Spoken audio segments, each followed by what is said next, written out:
तुमच्या हक्काचं family hospital Lokmudra Meera multi speciality hospital आता शंकर शेठ रस्ता स्वारगेट कॅम्प येथे 4 सप्टेंबर पासून आपल्या सेवेत। आणि सर्वच मराठा जर ओबीसी मध्ये जाणार असेल तर सर्वच विजयंती आणि सर्वच बलुते आलुते एससी आणि एसटी मध्ये जातील। अरे तुम्हाला दिला कोणी अधिकार? गॅजेट वरनं जात बदलायचा अधिकार दिला कोणी? मुख्यमंत्र्यांना दिला। इंद्र साहनी जजमेंट मध्ये हे अधिकार स्टेट बॅकवर्ड कमिशन आणि सेंट्रल बॅकवर्ड कमिशनला आहेत। काय चाललंय? काय बोलतेत? अरे जरा वाचा, जरा जजमेंटचा अभ्यास करा। आणि तुम्हाला जमत नसेल, तुम्हाला वाचा येत नसेल तर कायदेशीर सल्लागारांचा थोडा सल्ला तरी घ्या। झालेल्या आरक्षणाचा निर्णयामुळे ओबीसी समाज आक्रमक झालेला आहे। ओबीसी या समाजाचं आरक्षण संपलेलं आहे आज रोजी। अरे हा जीआर नव्हता त्यावेळी 59 लाख नोंदीद्वारे ओबीसी मध्ये घुसलेत। आता उरले सुरलेले हे जीआर आता हे माकडाच्या हाती कोलीत दिलंय। गावातल्या ग्रामविकास अधिकारी असेल, कृषी अधिकारी असेल, ते ठरवणार आणि ते पण एका अफिडेव्हिटद्वारे। आणि जीआर काय सांगतो? गावातील कुळातील नातेसंबंधातील। काय चाललंय हे भयंकर आहे। हायकोर्टात जीआर वर काय झालं तर मंडल कमिशनला चॅलेंज करणार असं देखील जरा तू मंडल कमिशनला चॅलेंज कर आणि तू मग दिल्लीच्या लोकांचा आणि नॉर्थ मधल्या लोकांचा देशाचा विरोध तर स्वीकारून बघ। देशाचा पंतप्रधान ओबीसी ठरवतात आणि महाराष्ट्रामध्ये सुद्धा आम्ही आता ठरवणार। बास झालं तुमचं शोषण।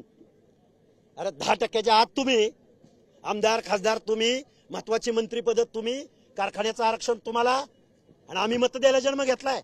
तुझ्या तेवढी जर धमक असेल ना, आम्ही जर 50-60% जर एकत्र झालो ना, गावचा सरपंच सुद्धा आम्ही तुम्हाला होऊ देणार नाही। मुख्यमंत्री बाजूला राहिलेत परंतु आपण पवारांना टार्गेट केलं। पवारांना टार्गेट करायचं कारण असं, अजितदादा पवार कुठे आहेत?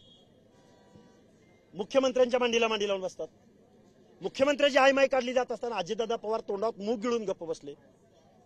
त्यांचे 2 आमदार याच जरांगीला रसद पुरवत होते, माणसं पुरवत होते, गाड्या पुरवत होते, डिझेल पुरवत होते, लक्ष्मण हाकेच्या गाडीवर दगडफेक करत होते। अजितदादा पवार बोलले, अरे मेंढपाळाचं पोरग आहे त्याच्यावर नाही बोलणार म्हणले मी। शरद पवारांना प्रश्न विचारला तुम्ही पत्रकार बांधवांनी की तुम्ही आंतरवली सराटीला जरांगीला भेट द्यायला गेला, तुम्ही ओबीसीच्या हाकेंना भेट द्यायला जाणार का? नाही म्हणले जाणार। अरे हे जातीयवादी किडे आहेत, महाजातीयवादी।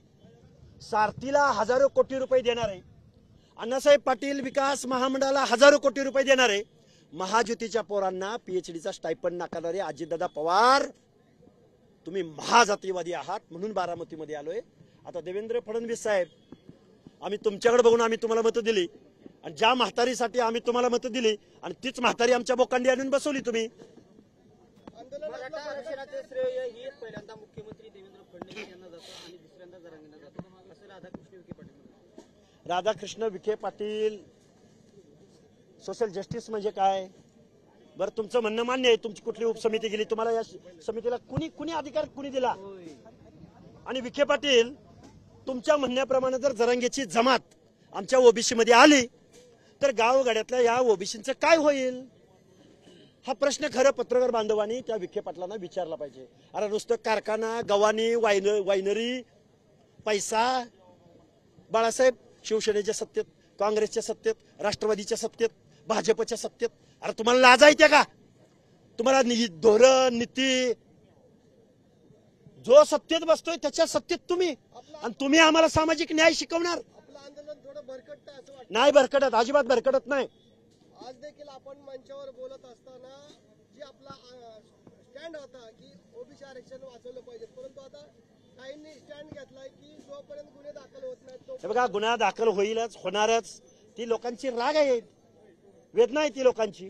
आईमाईवरनं तुम्ही शिव्या देणार, त्याचं रेकॉर्डिंग होणार आणि व्हायरल करणार। आणि हे बघा, आम्ही 300-400 जातीतली माणसं आहे। कोण भटकाय, कोण बलूत आहे, कोण आलूत आहे, कुणाला गुन्हेगार म्हटलं गेलंय। अरे मग हे असं होणार ना? 300-400 जातीचे लोक आहे आम्ही, आमचा देवधर्म वेगळा आहे, आमच्या शिव्या श्राप वेगळा आहेत, त्यामुळे आमच्यात थोडा विस्कळलेलापणा दिसणार।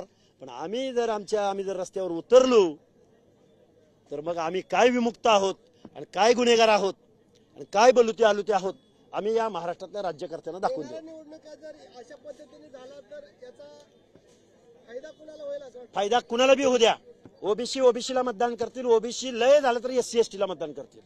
ओबीसी आता ज्याने आमच्या आरक्षणाच्या नरडीचा घोट घेतला त्याला मात्र खड्यासारखं बाजूला करतील.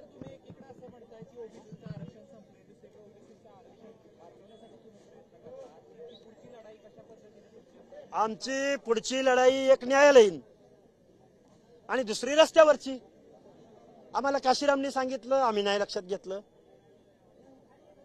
गावगाड्यातला 50% 60% ओबीसी एकत्र झाला आणि SC ST ने थोडं वटकन लावलं. अरे तुम्ही आमची पंचायत राज मधली सरपंच पद, पंचायतीची पदं घेचाल काढून घ्या, पण आमदार खासदार होताना मात्र गाठ आमच्याशी आहे. तुमच्या आमदार खासदारकीचा मार्ग आमच्या तांड्यावरनं, वाड्यावरनं, वस्त्यावरनं जातो आणि आमची काही पॉकेट आहेत. बारामतीमध्ये अजितदादा पवार, तुम्हाला माहित नाही असं समन्याच्या भानगडीत पडू नका. तुमच्या आमदारांनी माझ्या गाडीवर दगड टाकली काय? तुम्ही आम्ही बोलल्यावर त्याचं उत्तर देत नाही काय? इथं पण सामाजिक दुजाभाव आणि आमच्या कंपाऊंडवर गोधडी वाळत घालू नका. आणि आमराई परिसरातली शिदोरी नाकारणारे तुम्ही, म्हणजे तुमच्या मनात किती जातीवाद खच्चून भरलाय, तुम्हाला आम्ही एक्सपोज करू. तुमच्या हक्काचं family hospital Lokmudra Meera multi speciality hospital आता शंकर शेठ रस्ता स्वारगेट कॅम्प येथे 4 सप्टेंबर पासून आपल्या सेवेत.